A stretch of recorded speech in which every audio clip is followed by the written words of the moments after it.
Hello, everyone, and welcome to the Able Voices podcast.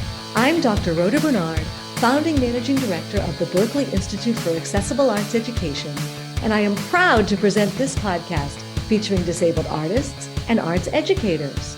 We are inviting artists with disabilities to be guest hosts for the Able Voices podcast.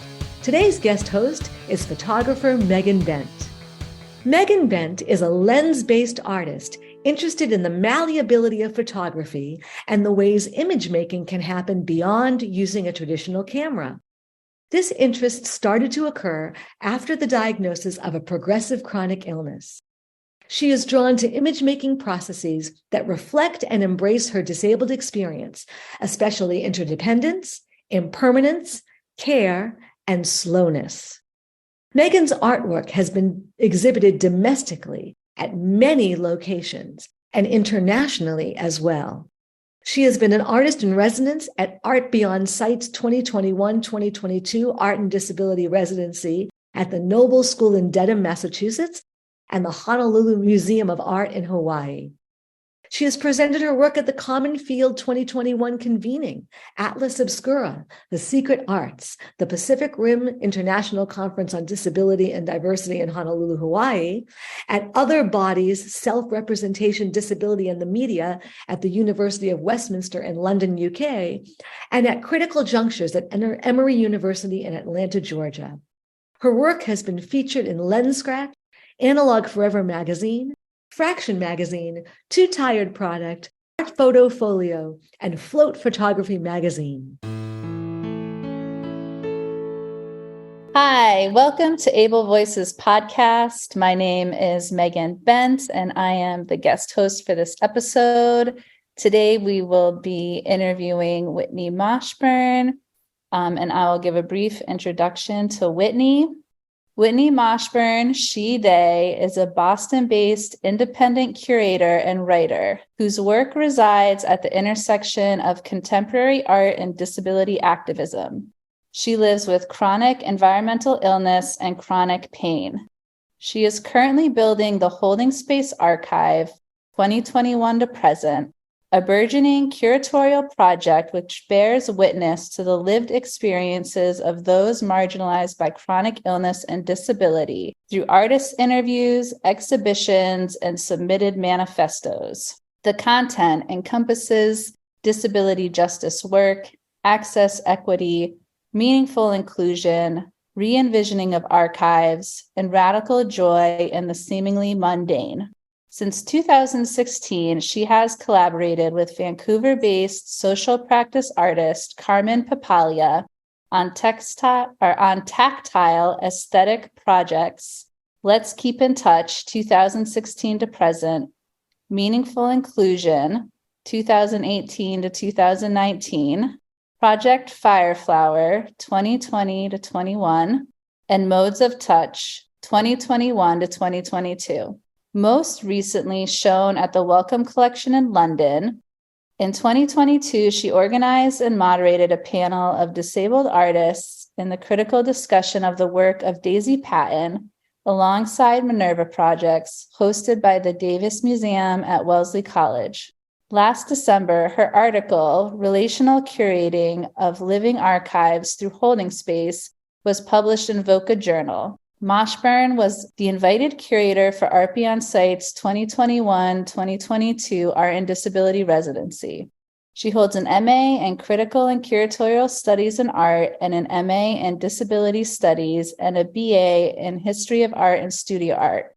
Her current research is a testament to chronic and invisible illness, access as a ritual act of care, communal support, relational curating, tactile aesthetics, social accessibility, disability activism, living archives, and the role of dialogue in social practice and institutional critique.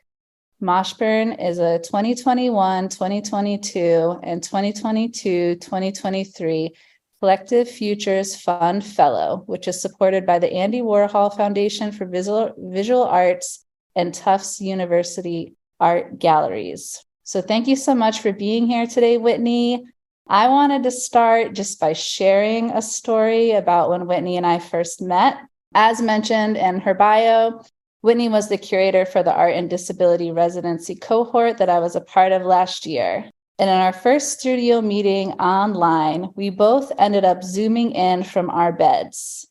It was a great moment of cryptic connection and access intimacy to realize that as two chronically ill artists, we were both in our places of comfort to connect with each other. So we decided that for today's podcast recording episode, that we would both zoom in again from our respective beds and begin today's episode talking a little bit about why beds are so important and more than a place for sleeping. So welcome, Whitney. I'm so excited to talk with you today. And to begin, what do you want to share about beds and their importance in disabled communities? Thank you so much, Megan. I am so happy to be here with you today and to talk about crip solidarity and art making and beds. Let's start there. I really enjoyed that first meeting that we had too. It was a moment of recognition that we were coming from a similar place of understanding and of living with disability in the art world, which is a very different experience to non-disabled artists working in the art world. I feel like it's really wonderful to connect with someone with similar experiences. And so on the topic of beds, let us think about, I know we talked about this the other day, and you mentioned that beds can be a place they're generative, right? It's not just a place for rest, although rest is also very generative, can be. But these beds are nests, right? They're places where we eat, we sleep, we work, take Zoom meetings, right? We create work, artworks. We plan exhibitions. A friend of mine who's also disabled, also working in art, sent me a quote the other day from a book that we're both reading, which is called Crip Kinship, written by Shada Kafai, and it tells the story of Sins Invalid and the work that they do for disability justice. And she's talking about Shada is talking about some writing that Leah Lakshmi shared about beds. And I just wanted to share a short selection from that quote. Many of us in our crip homes create bed caves, sacred soft places where we sleep, eat, and work. We enshrine ourselves in these tender places. Sometimes we rest, exhausted, while at other times our crip homes are where we create and engage with our communities. This ritual nesting is part of what Leah Lakshmi calls our, quote, crip emotional intelligence, end quote. The strategies and skills that we have come to know as integral to our survival. One important piece of crip emotional intelligence is their acknowledgement that, quote, beds are worlds, houses are worlds, cars are worlds, end quote. And she goes on to mention that this can be a space of sanctuary and a place of community through digital connection as well. And I think all of that is very relevant to our experiences, Megan. And it also ties into a project that I started a couple of years ago called Holding Space, that she mentioned in the introduction, which is, it's an archive. It's an art archive that I think of as a living archive, in that it includes, it's a dynamic archive. We're remaking the archive to include lived experiences alongside artworks and to center the perspectives of the artist over the objects themselves. And our first exhibition, our first open call, focuses on the space of bed. And how do we experience that space as disabled people and as disabled artists, and what multitudes can that space encompass? And there's been such a wonderful response to that open call, and I'm excited to share it in an upcoming exhibition called Unrest for the Body Mind, with the un in parentheses, so you could also read it as rest for the body mind. Thank you, Whitney. I love it. It just, all of that, the quote, the work you're doing with Holding Space, the exhibition to celebrate, beds as places for disabled bodies to nest and make artwork and have community. Like, it just makes my heart really happy. So thank you. I'm just so excited about all of that. So I'd like to ask you next to tell us your story as an artist curator. How did you start out and how did you get to where you are today? Thanks, Megan. That's a great question.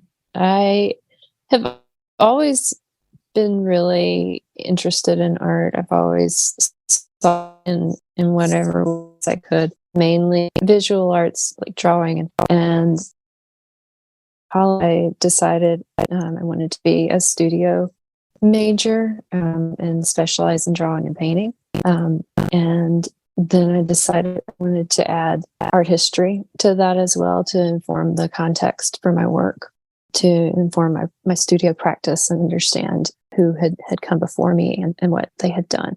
And so I ended up majoring in studio and art history, loved them both equally, and could not really decide where to go from there. And so I took a couple of years and worked in a visual resources library at the university where I had studied at Vanderbilt, and later went on to study disability in grad school. And that was informed by having friends with disability and wanting to learn more. So after working in the Visual Resources Library, I studied disability in grad school. And then I worked for another couple of years in the university's special archive, special collections and archives. And then I was actually, there was a pivotal moment for me. I was at the MFA here in Boston, and it was like an aha moment. I came to the conclusion that what I really wanted to be as a curator, because it combined the hands-on elements of studio that I loved so much, but also the research elements that I loved about art history and the critical practice there. So immediately I went back home and started researching curatorial programs, and then pursued graduate work in critical and curatorial studies.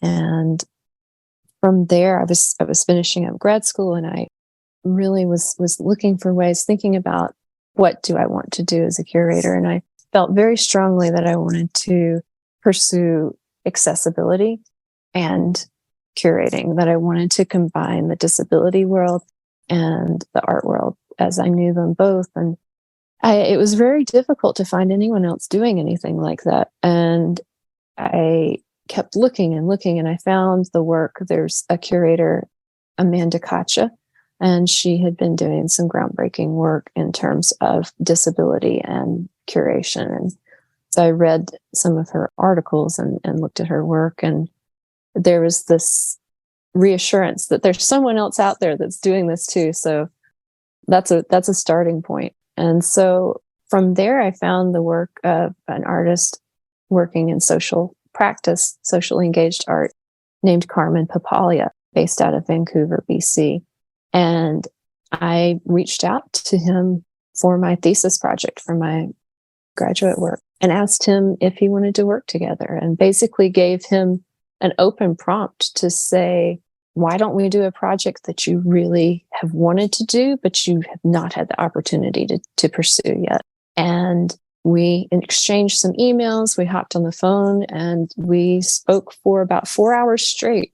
And we have not stopped working together since. There's just really a meeting of the minds in terms of what we wanted to accomplish in terms of accessibility and pushing boundaries in the art world. And so we launched into the project called Let's Keep in Touch, and that investigates tactile accessibility, and it challenges visual primacy in art institutions. So in layman's terms, we are pushing art museums to allow visitors to touch the art, which is a very uncomfortable thing for a lot of folks, and understandably so. And so that has been an incredibly fun project that has seen many iterations where we we find people are uncomfortable, and then they are very excited.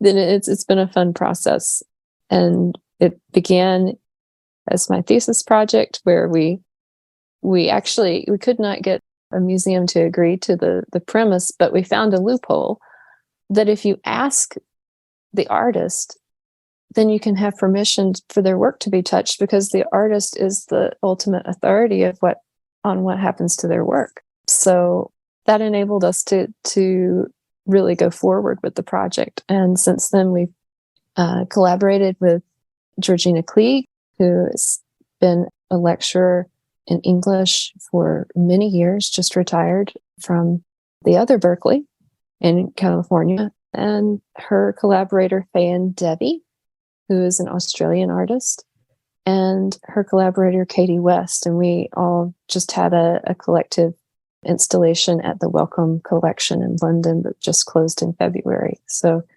that's been an ongoing project, which continues still to push the boundaries of tactile aesthetics. So maybe off on a tangent, but that's been the progression of how I've gotten to where I am now. And then the last couple of years, I've developed holding space, which we can talk about later. Wow. I love it, Whitney. And just congratulations on your curation, and your collaboration is changing the way that art is experienced in the art world and creating more space for accessibility. Next, I'd like you to tell us about your experience as a person with a disability and as a curator with a disability. That's a really good question, too. Thank you, Megan. Yeah, as a person with a disability, so I live with a progressive chronic illness. It's an environmental illness. It significantly impacts which spaces are accessible to me, where I can be, where I can work, where I can live and not get sick. I have reactions to common things in the environment, whether chemical or organic, things like mold, that affect me significantly and can lead to systemic reactions and flares. So that makes me think a lot about environment, right? I also live with chronic pain and neuralgia and mast cell, but the impact of environmental illness, I feel like, go hand in hand with what is known as the social model of disability, which basically says that it's not the person who is disabled, but yet it is the environment which is disabling to the people.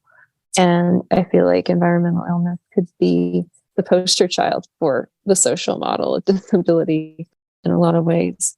It's made me think about accessibility of a place, because I have to think so carefully and plan carefully around that before I go anywhere.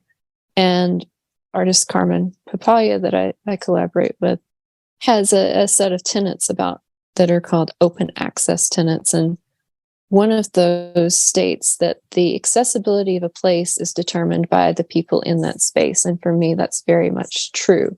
If anyone brings in a fragrance that I would react to into a space, it's no longer accessible for me.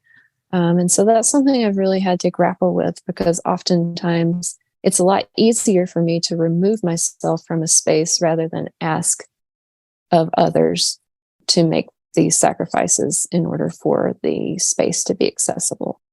And that's something I'm still working through, and comes back to the point that my accessibility is truly determined by the support of others. And so that makes me think a lot about communal support and collective interdependence. And this is how we can thrive. And how can I process this through art making? I think that's something I'm still thinking through. That's something that I've designed some performance pieces around. The original idea for holding space came from a performance piece based on that concept of literally having me walk down the street surrounded by a support network of friends and family with linked hands, creating a bubble of safe air where I could breathe clearly, get sick. There's so many ways I've thought through it in art making, but the thing that I come back to is that it is a metaphor for how we can all thrive. The disability arts community, it is here that we can thrive together through this interwoven web of support and connection. And we can make accessibility for each other. We can make spaces accessible for each other by working together, no matter what our disability is. And I think that's the real meaning I keep coming back to. And that's why community is so big for me. And I think a really powerful thing for all of us. Absolutely. Yeah, I really feel like your work touches a lot on collective support and interdependence, and really there's such care, grounded in everything you do. It's very relational and communal and beautiful. So thank you for sharing about your personal experience and how it's led you to these different facets of your curatorial practice. And you are very active as a curator, as an artist, and would love to just hear about your current work. Tell us more about what's going on right now. Sure, yeah. Thanks, Megan. Thanks for the opportunity to share about that. I'm really excited about this current project. It's called Holding Space Archive, and it is a long-term, burgeoning curatorial project. And it's just getting started, and there are lots of ways to get involved. I would recommend anyone who's interested to check out the website. There's a lot of prompts there that you can respond to, and you can become part of the archive. I'll go into those in a minute, but first I'll frame out what Holding Space is. It's a living repository for artists' lived experiences to be collected alongside their work. It dismantles and it reimagines the archive as we know it. And it does that in two ways, through something I call relational curating and something that I call a living archive. And both approaches center artists' perspectives, the first through relationship building and the second through documentation.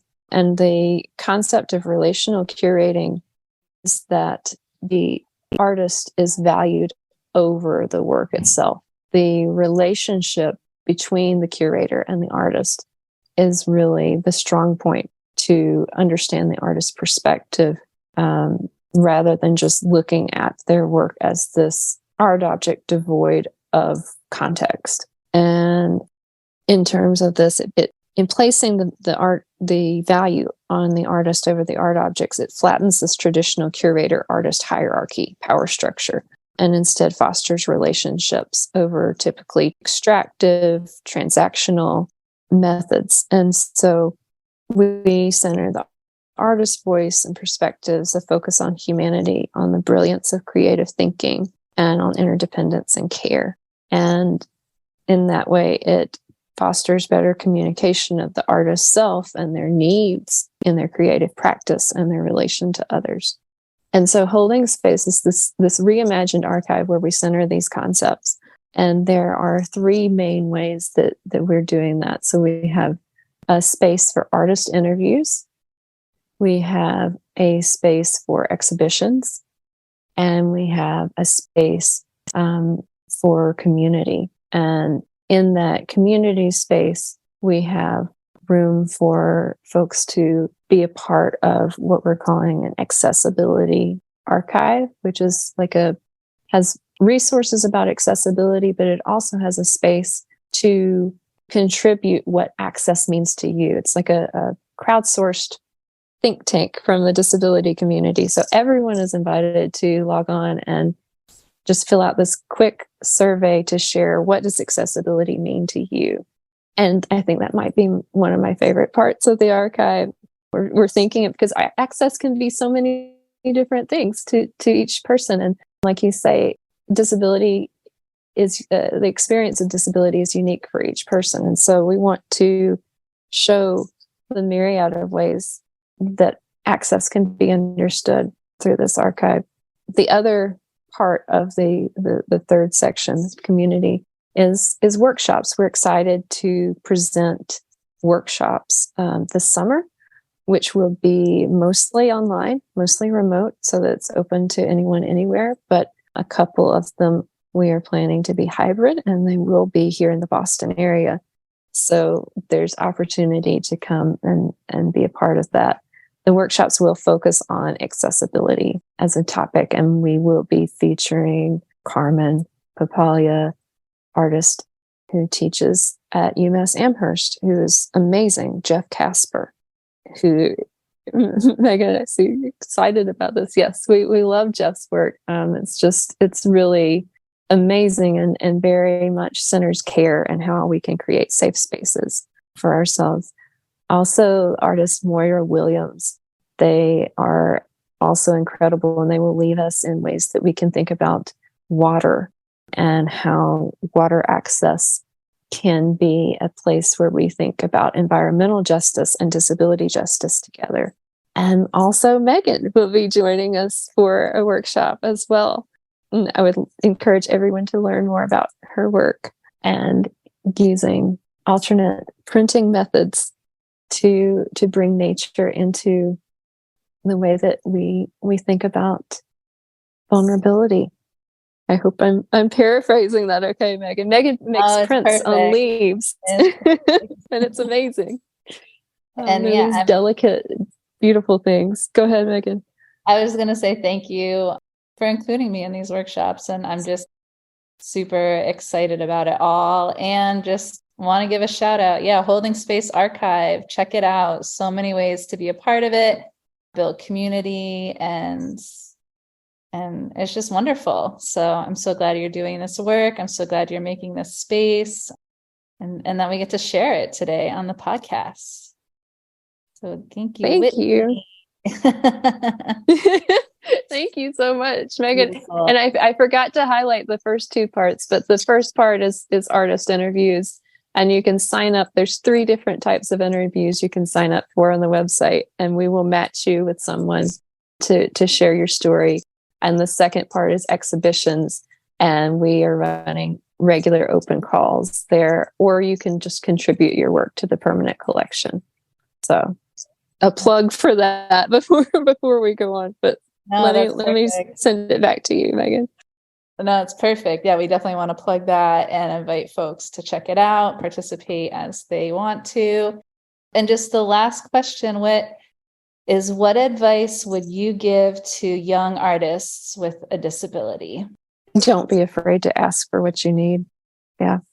Don't be afraid to ask, because I think so often our voices as disabled people are, especially folks who are multiply marginalized, voices are silenced, voices are spoken for by others. So please don't be afraid to ask for what you need. You deserve to take up space. Yeah, that's the biggest one. And then of course, community, right? Community is so life-giving, and to do what you can to lean into that and find your people. Beautiful. Such important advice and powerful advice. So thank you for sharing that with everyone today. And just thank you for being here. It's been such a joy to connect with you and listen to you talk about your work and your gifts and the beautiful way that you're creating community and all these spaces for accessibility and conversation and art and changing the way that we experience art, and just such a heartfelt thank you for being here today, Whitney. Thank you so much, Megan. That goes both ways for sure. I admire what you do so much, and I'm truly honored to share this space with you.